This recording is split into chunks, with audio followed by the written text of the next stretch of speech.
What's up, everybody? Welcome to Podcast Now. I'm Alex, and in this video, I want to talk a little bit about Little Nightmares 3 and talk about what's going on with it. Normally, I do these series, by the way, when we hit the next year, and we have hit 2025 a little while ago. I held off because I thought, you know what, there's a possibility this thing is like an early 2025 release, and well, now we've gone through almost 3 months of the year, and I can probably confirm that this is not an early 2025 release. So, I want to just talk a little bit about the status of the game, what we know, kind of up until this point, and speculate a little bit. Let's start with that last part, though. I love speculation. I honestly feel like this is a pretty good game. And I think maybe it has shown up at like a Summer Game Fest or Gamescom before. I kind of forget, but I feel like it fits that really well. I'm gonna predict and also just kind of hope at this point that sometime over the summer we find out when the game is going to come out. Maybe it appears at Jeff Keighley's Summer Game Fest in June. Maybe it waits till August to Gamescom. Now the issue with that is we can also speculate really fast as to the release date, right?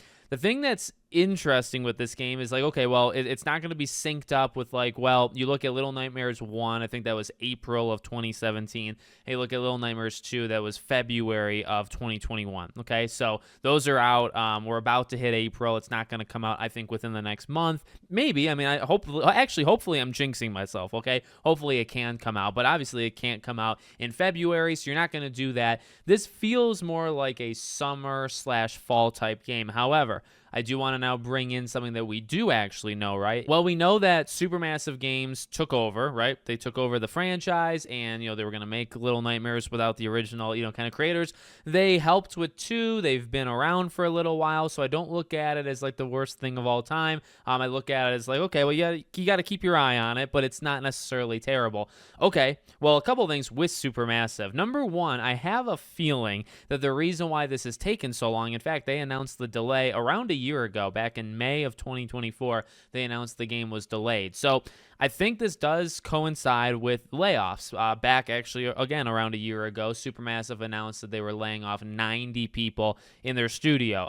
There was kind of like a spin-off studio that they had inside Supermassive, I believe, that was like that Until Dawn team, and they also made The Quarry, and the leader of that team, he left. I think he started his own studio. So like, I always assumed that maybe the 90 people were part of that, or the Dark Pictures, was kind of like on and off again, struggling. Not that it was no big deal in the first place. People lost their jobs, but I assumed that it was more towards that stuff. But yet again, Supermassive was making this game too. You lay off 90 people, who's to say that some of those people were now working on this game, right? So that's one thing to bring up. But another thing to bring up is Supermassive is already releasing a game this October, I believe October 2nd, very early October, in Directive 8020, which I'm very excited for, actually. And honestly, the next game in the Dark Pictures anthology looks pretty cool. That game has been pushed. That game, seemingly internally, that game seems like they gave it more time than any of the other Dark Pictures games, which hopefully should lead to a better game, by the way. But point being, okay,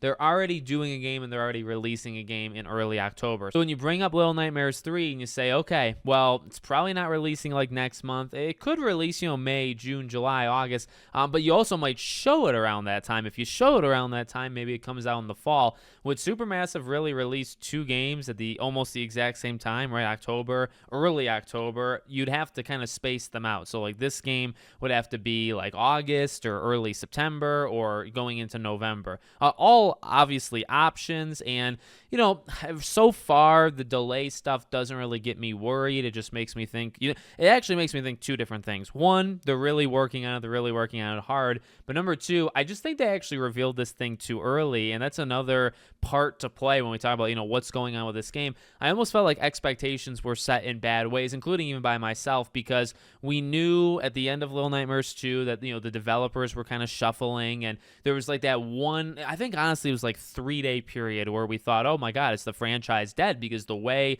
the wording is that like, okay, they're done, they're not making Little Nightmares anymore. And then Bandai came out and said, no, we're still, it's still a franchise that's happening, and we're basically just going to move on without them. Okay, so that was like a couple days of And then, honestly, they showed off this game. Didn't they show it off in 2023? So I think they showed it off 2 years after that whole thing happened and after they announced it. So 2 years, pretty quick. And you would think, all right, well, it's just another example of showing off a game that then is going to release like 3 years later. Now, ironically, we're almost 3 years later. But remember, it was originally set with a 2024 date. So they announced it in 2023. It's set for just a year later, 3 years, I believe, right after Little Nightmares 2. And then they didn't do it. So it kind of does feel like a game that they probably announced too early. I guess that's the long part of the story. It's why I'm not too concerned. I feel like maybe they were just trying to get this thing out too quickly, rush it out in 3 years versus say 4.5, and that's what it's looking like now. So as of right now, I'm not going to panic. It's not a Hollow Knight Silksong situation, at least not yet. I will start to get much more worried if we go through the summer and we don't see the thing. I think over the next like 3-4 months we should see it, and hopefully it releases this fall. I don't really like the idea of it getting delayed till 2026. That's when it starts to look really bad, because now it's been delayed 2 times, but it's also been delayed 2 years, right, separately, a year and a year. That looks pretty bad. So that's kind of where we're at. Let me know what you guys think in the comments. Make sure, as always, you're subscribed to the channel, bell icon turned on, and I hope to see you all on the next one.